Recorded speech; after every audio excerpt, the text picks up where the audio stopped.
पता है कि पूरी संपत्ति कुछ लोगों के हाथ में हो वक्फ बोर्ड का, उसके लिए उसी समाज के गरीब हो, महिलाएं हो, बच्चे हो, उसका कल्याण नहीं होना चाहिए। उसकी कल्याण आवश्यक है। और यह कहाँ वो सरकार कर रही है, चाहे वक्फ बोर्ड में कहाँ जो नया कानून आ रहा है उसमें नियम जो बदल रहे उसमें कहाँ है कि वो सारी संपत्ति हिंदुओं को दे दिया जाएगा। वह तो मुस्लिम समाज को ही वह संपत्ति रहेगी, लेकिन उसके गरीबों को रहेगी, उसके अन्य जो वर्ग हैं उनको रहेगी, बच्चों को रहेगा, और उसमें महिलाओं का रहेगा। ज्यादा से ज्यादा सभी प्रतिभागी बने और उसके लिए न्याय सबके लिए हो। वक्फ बोर्ड में कुछ लोगों को रख कर करके उसको माने ट्रिब्यूनल का जो था, ट्रिब्यूनल में भी उसके हमें लगता है कि जो उसके जजेज के रूप में हो, जो उसके कानून के जानकार लोग हों, वह लोग रहेंगे और सही मायने में पारदर्शी निर्णय होगा। यह सभी से सहमत होंगे, पारदर्शी होना चाहिए।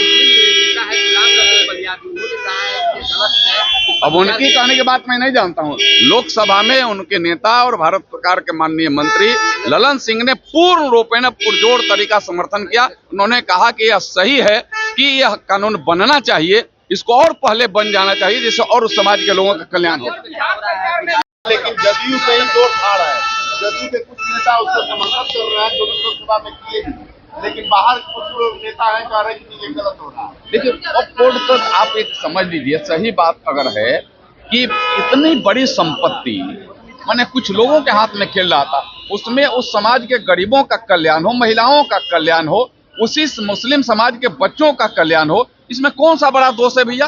और इसके लिए तो निष्पक्ष रूप से वह जेपीसी को दे दिया गया है। वह लोकसभा की एक पूरे सभी दलों की एक समिति है जिसमें हमारे मुस्लिम समाज के भी भाई हैं, वह उसको निर्णय करेंगे और उस निर्णय को सरकार लागू करेगी। तो वहाँ पहल किया है और ढाका से हमारे उच्च स्तर के हमारे जो अधिकारी हैं वो भी संपर्क में है, विदेश मंत्री संपर्क में है। कोई भी हिंदू, कोई भी वहाँ के अल्पसंख्यक माने बांग्लादेश में है, वह प्रताड़ित न हो, इसके लिए सरकार तत्परता से और ढाका में बड़े अधिकारियों से संपर्क में है। सर, बिहार सरकार ने मंदिर और मठ के जमीन का पंजीकरण अनिवार्य कर दिया। यह तो देखिए, यह तो जहाँ कोई अवैध रूप से कहीं कोई रखा हो तो उसको तो होना ही चाहिए। अवैध रूप से कहीं भी कोई अगर रखा हो जमीन चाहे धन संपत्ति, तो उसको वैध होना ही चाहिए। पनोरमा ग्रुप, जो सोचता है वो करता है। आपके अपने सपनों का आशियाना। ये लो, मुंह मीठा करो। आज मैंने अपना जॉब छोड़ दिया, अब हम पूर्णिया वापस जाएंगे। जॉब छोड़ दिया है? मतलब ये घर कैसे चलेगा? हम करेंगे क्या? और माँ बाबूजी क्या बोलेंगे? इसलिए मैं एक और मिठाई का डब्बा लाया। अपने बिजनेस के लिए लोन अप्रूव हो गया। अरे लोन अप्रूव हो गया वो तो ठीक है, लेकिन पूर्णिया में हम रहेंगे कहाँ? अपना घर भी तो नहीं है वहाँ। इसलिए तो एक और मिठाई का डब्बा अलग से लाया हूँ। हमने पूर्णिया में घर ले लिया है, पूर्णिया के ई होम्स पैनोरमा में। पूर्णिया में पैनोरमा ग्रुप लेकर आए हैं ई होम्स पैनोरमा।